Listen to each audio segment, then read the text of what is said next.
Et coucou, j'espère que vous allez bien. Aujourd'hui on se retrouve dans une nouvelle vidéo et vous avez participé à ce que je la fasse parce que je vous ai posé des questions sur Insta. Je vous ai demandé des tropes qui étaient très spécifiques et je devais vous trouver une recommandation. Du coup c'est ce que j'ai fait. J'en ai fait 5 et parce que généralement en fait tout revenait de la même chose, donc j'en ai fait 5 mais j'ai essayé de coupler à chaque fois genre un peu plusieurs. Donc on va tout détailler ensemble et j'espère que ça vous plaira.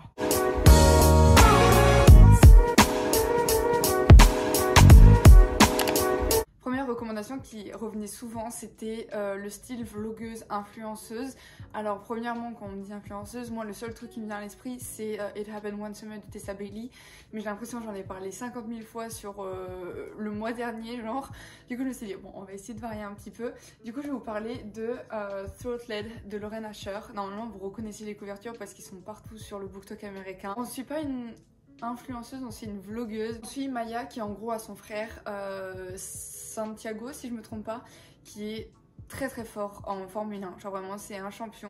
Et il y a le Grand Prix qui va se dérouler du coup. Et sa sœur qui a terminé ses études, elle dit écoute est-ce que ça te dérangerait que je vienne avec toi pour genre faire un projet et tout, faire un peu une année de sabbatique, césure si vous voulez. Tous ces prix qu'il va faire, et bah elle va l'accompagner et elle va vlogger toutes les villes qu'elle va visiter. Donc on fait l'Italie, on fait le Brésil, on fait Tokyo si je me trompe, et montrer un peu les coulisses des Grands Prix dans la Formule 1. Enfin c'est hyper bien fait.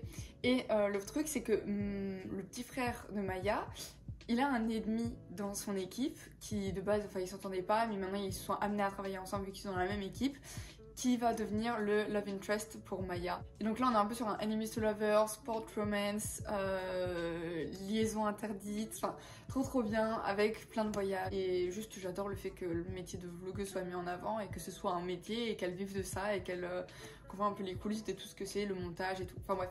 Donc vraiment ça je vous le recommande à 1000%. Et en deuxième visage je l'ai eu qu'une seule fois mais je ne pouvais pas ne pas le retenir. C'était Plus cliché tu meurs. Et c'est la série Fall de Michaela Box.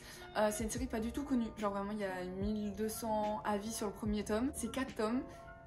Tous très courts, avec une couverture qui est vraiment moche, genre en mode c'est pas du tout travaillé, tu fais ça sur genre Pixar, c'est un truc du genre. Mais c'est de la bombe, genre vraiment c'est trop bien. Je vous mets dans le décor, ensuite Presley, elle vient juste d'emménager parce qu'elle a un passé douloureux dans une nouvelle ville.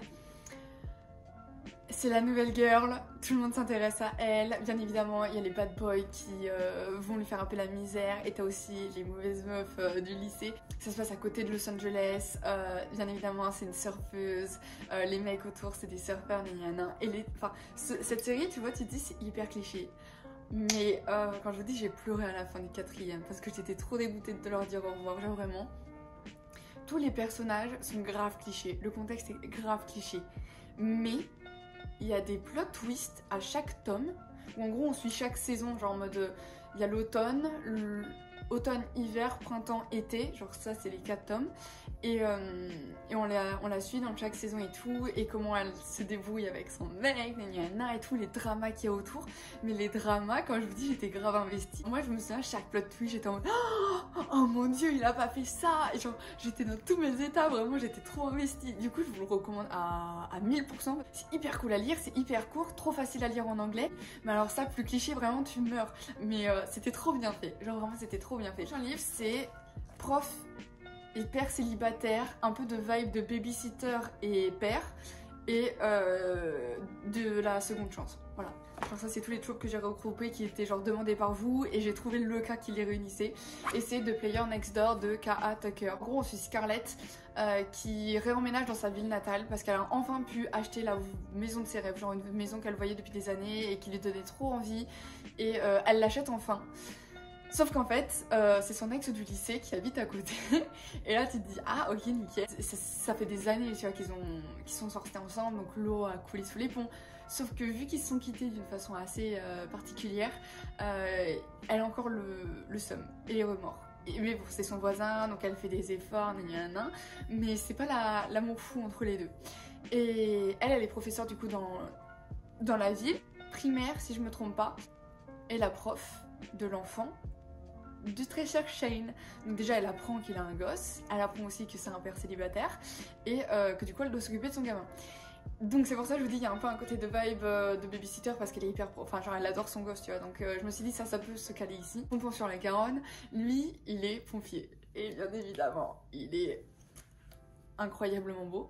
Et bien évidemment, ses potes le sont aussi. J'ai trop aimé. C'était drôle, léger. Il y avait quand même des moments qui étaient importants et genre sensibles et juste prenants, tu vois. Et juste la relation avec l'enfant au milieu et... oh, c'était trop bien. Donc ça, je vous le conseille à 1000%. Il y a la seconde chance, il y a tout.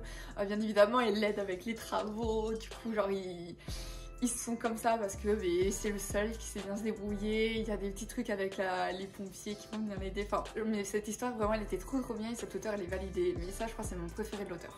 C'est Brother's Best Friend. Alors quand j'ai vu ça, et il y en a eu mais tellement, j'étais grave en mode mais ça c'est pas spécifique. Genre en mode c'est hyper commun. Du coup mais j'ai pas trop galéré à le trouver. Par contre, j'ai rajouté bien évidemment Proximité forcée qui était beaucoup demandé et Prof élève aussi que j'ai vu quelques fois.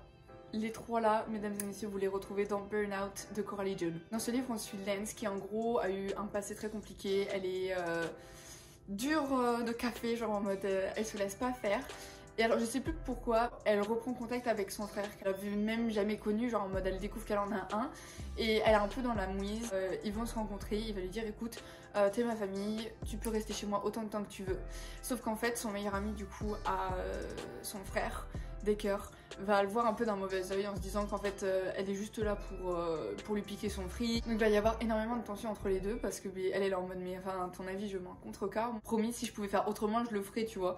Genre c'est pas dans mes habitudes de demander de l'aide déjà de base. Vous voyez un peu le genre. Bien évidemment quand elle va rester plus longtemps elle va devoir se scolariser au lycée et bien évidemment c'est son professeur. Donc je sais plus pour quelle matière, peut-être maths ou anglais je sais plus. Mais ils vont devoir en fait du coup se voir beaucoup plus que prévu et à partir de là il y a une relation qui va se former, je vous en dis pas plus. Mais là vraiment trop bien, Coralie June, je vous en avais déjà parlé dans mes favoris de 2021 parce que c'est l'une des auteurs qui a écrit Agro. Donc lisez-le et dites-moi ce que vous en pensez. Prochain c'est Good Boy, Bad Girl et alors celui-là je n'en trouve quasiment pas. Et pourtant la semaine dernière j'en ai lu un qui correspond totalement à ça. Genre vraiment totalement. C'est Window Shopping de Tessa Bailey. On suit Stella qui se promène dans New York. Elle s'arrête devant une grande boutique. C'était un peu comme si on s'arrêtait devant les vitrines de Galeries Lafayette pendant le Noël, tu vois, genre en mode des grands trucs, des belles vitrines. Et elle s'arrête et il y a quelqu'un qui vient l'aborder et qui va lui dire ah salut, vous les trouvez comment ces vitrines, nanana. Et elle va commencer un peu à donner son avis. Donc la conversation avance, lui va énormément flirter avec elle alors qu'elle est vachement sur ses gardes en mode qu'est-ce qu'il me veut, lui genre en mode j'ai juste envie de partir maintenant. Et il va lui dire écoute t'as l'air de savoir de quoi tu parles, on a un poste qui s'est libéré pour ceux qui designent les vitrines. Tu vas sur le site, tu peux tenter ta chance et après on verra ce que ça donnera. Et elle se dit non mais genre c'est mort. Elle le dit pas tout de suite, mais ça va se voir assez rapidement. En gros, elle est sortie de prison il y a 1 mois.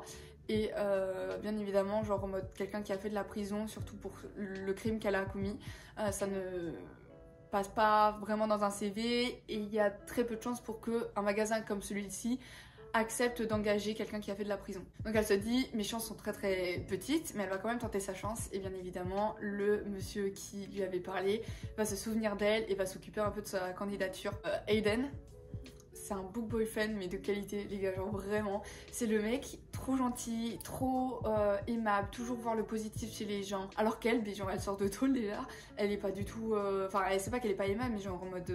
elle est endurcie. C'est vraiment dans le même schéma que It Happened One Summer, donc une relation qui est très bien construite et qui donne envie. Enfin bref, moi j'avais des papillons dans le ventre, genre vraiment c'était trop bien ce livre. Et un truc qui est vachement cool, c'est que du coup ça a été publié en 2021, fin de l'année là. Et on est dans le contexte de la pandémie Covid. On n'en parle pas beaucoup pour pas que ce soit saoulant ou quoi que ce soit, mais oui il y a des restrictions, oui il y a le port du masque, oui il y a une pandémie. Et enfin moi j'ai trouvé ça très cool parce que genre j'en ai un peu marre de voir des auteurs qui font des livres et des livres et des livres et des livres.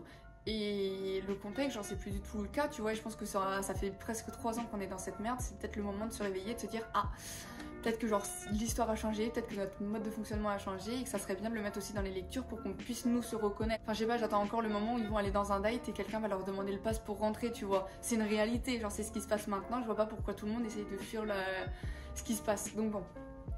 Là c'était cool, très bon point pour l'auteur de l'avoir mentionné. J'ai adoré, enfin tout le plot twist et le tout. Ensuite, un truc qui est revenu énormément, c'était les Enemies to Lovers et les Childhood Friends to Lovers, to Enemies to Lovers. Donc ça, j'en ai fait un petit mix et j'ai trouvé un Childhood Enemies to Lover. Le livre, bien évidemment, c'est Enemies de Tijan. Tijan, j'en ai parlé plein de fois sur mon compte TikTok, mais jamais ici, ou en tout cas très peu.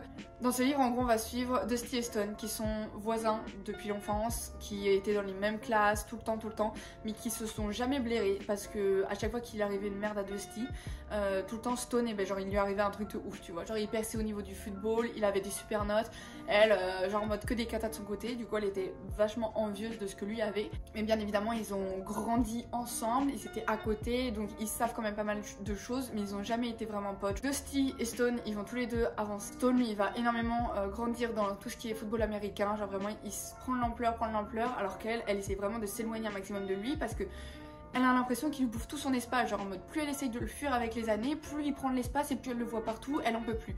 Donc arrivée à l'université, elle se dit bon écoutez moi les gars c'est terminé, je me casse dans un autre état, je ne veux plus vous voir, je pars. Des années plus tard, Stone vient au pas de la porte de Dusty et lui annonce une tragique nouvelle et elle au début elle y croit pas, vient un deuxième événement qui va mener à ce que Dusty doive vivre pendant une certaine période dans la maison de Stone. Donc là, proximité forcée à 100%. Enemies to Lovers, genre en mode il y a de tout et ils vont se reconnecter avec le passé comme avec le présent.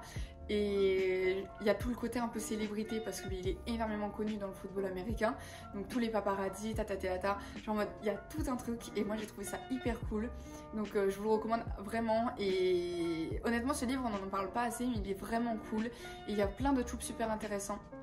Donc je vous le recommande vraiment. Écoutez, j'espère que ça vous aura plu. Dites-moi si vous voulez une partie 2 de ce genre de vidéo, une partie 3, partie 4. Dites-moi des idées en commentaire.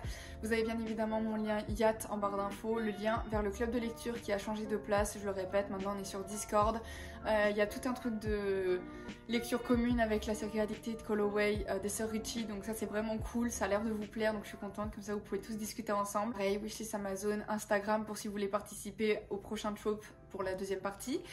Et je vous dis à la semaine prochaine.